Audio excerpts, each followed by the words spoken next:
अस्सलाम वालेकुम dear students. आज के लेक्चर में हम बात करेंगे अबाउट कॉमन बेस एम्पलीफायर। सबसे पहले तो हम कॉमन बेस एम्पलीफायर का इंट्रोडक्शन देखेंगे। इंट्रोडक्शन में हम देखते हैं क्या है हमारे पास। Since we know that a device used for amplification is called amplifier. Common base amplifier को डिस्कस करने से पहले हम जानते हैं कि या फिर हमें पता होना चाहिए कि एम्पलीफायर क्या होता है। एम्पलीफायर क्या होता है, एक ऐसी डिवाइस होती है जिसको हम एम्पलीफिकेशन के लिए इस्तेमाल करते हैं, उसको हम कहते हैं एम्पलीफायर। ठीक है। The amplifier increases the amplitude of weak signals. Amplifier करता क्या है, ये बेसिकली जो वीक सिग्नल्स होते हैं उनकी एम्पलीट्यूड को इंक्रीज करता है। The common base amplifier provides high voltage gain. जो कॉमन बेस एम्पलीफायर होता है ना, ये हमें the common base amplifier provides high voltage gain. जो कॉमन बेस एम्पलीफायर होता है ना, ये हमें क्या प्रोवाइड करता है, हाई वोल्टेज गेन प्रोवाइड करता है। The circuit diagram of a common base amplifier is shown in diagram. ठीक है, तो जो सर्किट डायग्राम है कॉमन बेस एम्पलीफायर की, वो हमें यहाँ पे शो की हुई है। ठीक है, इसको आप अच्छे तरीके के साथ नीट एंड क्लीन आप इसको ड्रॉ कर सकते हैं। ठीक है। नेक्स्ट हम बात करेंगे इसके जो है वो सर्किट डिटेल की। ठीक है, तो सर्किट डिटेल में हम देखते हैं। ठीक है, तो सबसे पहले तो हम सर्किट डिटेल को यहाँ से स्टार्ट करते हैं। The AC input signal VI is injected into emitter base circuit. The AC output V0 is taken from collector base circuit. C1 and C2 are coupling capacitors for providing DC isolation at input and output of amplifier. The EB junction is made forward bias with VEE while CB junction is made reverse bias with VCC. ठीक है students, सो इसी तरह next यहाँ पे देखें। The Q point of a transistor is determined by DC batteries along with RE and RC. So the transistor remains in active mode. The voltage VCB is given as VCB is equal to VCC minus ICRC. ठीक है student, सो अगर हम next बात करें हम अपना function of capacitors की, तो वो क्या है हमारे पास। The capacitor is a device which blocks DC but allows to pass AC. Capacitor क्या होता है, कैपेसिटर हमारे पास एक ऐसी डिवाइस होती है जो कि डीसी करंट को तो ब्लॉक करती है बट एसी को पास होने देती है। ठीक है। The capacitor C1 allows to pass AC input signal into transistor but blocks the DC from VEE towards input terminals. The capacitor C2 allows to pass AC signal towards output terminals but blocks the DC from VCC towards output terminal. Hence only AC input signal through transistor reaches at output. Next अगर हम बात करें circuit operation की, तो वो क्या है हमारे पास। Now apply AC input signal to EP junction via a coupling capacitor C1 when positive half cycle is applied. So इसका जो पहला पॉइंट है वो क्या है हमारे पास, the forward bias is decreased because VBE is already negative with respect to ground. इस तरह जो सेकंड पॉइंट है वो क्या है, as a result IB is decreased. So number 3 is IE and IC is decreased because IC is equal to beta IB into IE and IC are nearly equal.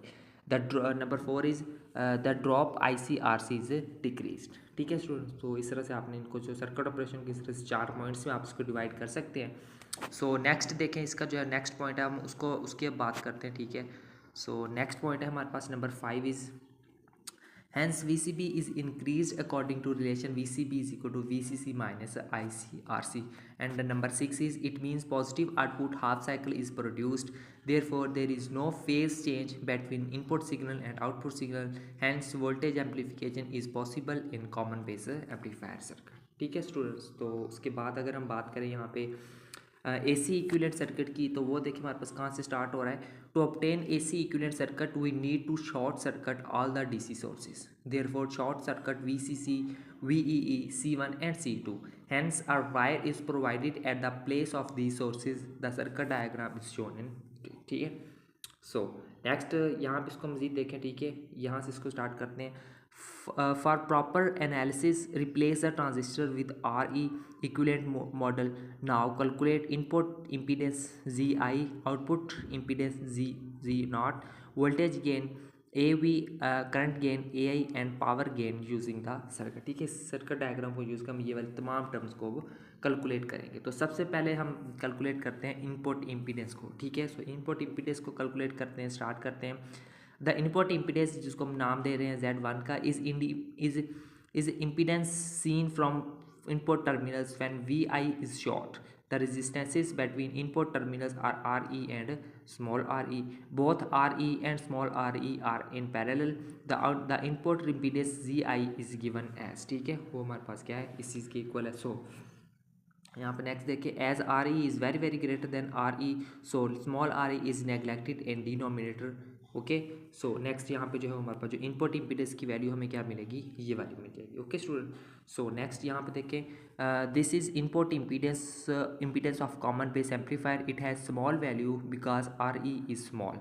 For input loop ये हमारे पास we आई की formula थी, ठीक है. तो इस formula की मदद से हम इनपुट इम्पीडेंस को कैलकुलेट कर सकते हैं. अगर हम बात करें अगर अपना आउटपुट इम्पीडेंस की, तो आउटपुट इम्पीडेंस देखते क्या है. The output impedance Z naught, output impedance को हम जी नॉट का नाम देंगे. Is impedance seen from output terminals when VO is short, there is only collector resistance RC. So Z naught is equal to RC.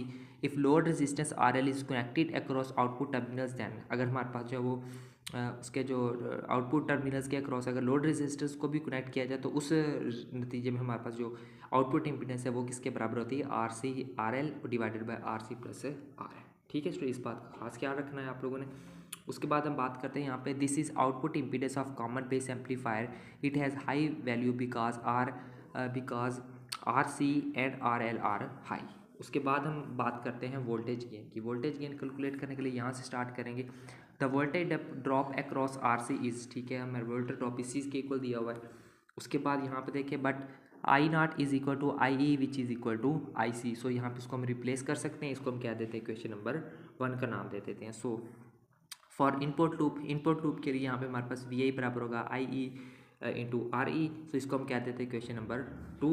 So next देखें, divide equation number 1 और 2, यानी कि दोनों इक्वेशंस को अगर हम डिवाइड कर लेंगे तो हमें क्या रिलेशन मिलेगा, A V is equal to R C over R E. ठीक है, और ये हमें रिलेशन क्या बताता है, this is voltage gain of common base amplifier. It has high value because R C is high and R E is small. Okay student, so next हम बात करते हैं करंट गेन की. तो करंट गेन कैलकुलेट करते हैं. The output current is, output current जो है वो हमारे इस चीज़ की इक्वल है. इसको हम इक्वेशन नंबर 3 का नाम दे देते हैं.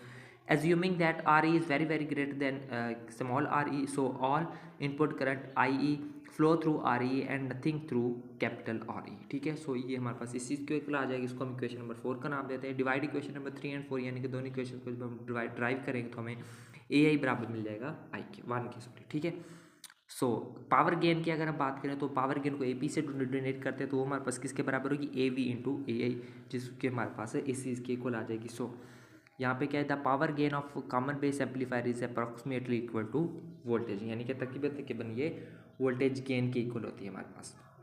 सो उसके बाद ये लास्ट एक छोटा सा इसका हमारे पास एक छोटा सा टॉपिक है. ठीक है, वो क्या है, हमने इसकी करेक्टरिस्टिक्स को डिस्कस करते हैं थोड़ा सा. ठीक है, सो करेक्टरिस्टिक को देख लेते हैं. करेक्टरिस्टिक्स हमारे पास जो पहली करेक्टरिस्टिक है वो क्या है, the input impedance of common base amplifier is very small. यानी कि जो इनपुट इम्पीडेंस होती है वो क्या होती है, इसकी बहुत स्मॉल होती है, और इसकी रेंज क्या है, फ्रॉम 13 ओम टू 150 ओम. ठीक है, number second is the output impedance of common base amplifier is very high. जो आउटपुट इम्पीडेंस होती है वो क्या होती है, बहुत हाई होती है, जिसकी रेंज क्या है, above 500 ohm kilo ohm. Okay, and number 3 is the current gain of common base amplifier is less than unity. यानी कि जो करंट गेन है वो यूनिटी से भी क्या होती है, कम होती है. Number 4 is the voltage gain of common base amplifier is very high. जो वोल्टेज गेन है वो काफ़ी ज़्यादा होती है. Number 5 is the power gain of common base amplifier is up to 30 dB.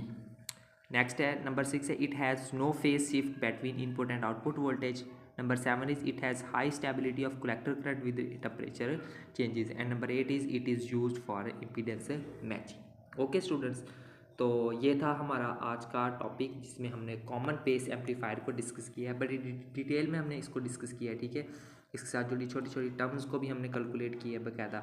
सो उम्मीद करता हूँ कि आपको जो है वो सारे टॉपिक्स सारे जो जितने भी पॉइंट्स हैं वो सारे क्लियर हो गए होंगे. सो मिलते हैं नेक्स्ट लेक्चर में किसी और टॉपिक के साथ. तब तक के लिए टेक केयर एंड अल्लाह हाफिज़.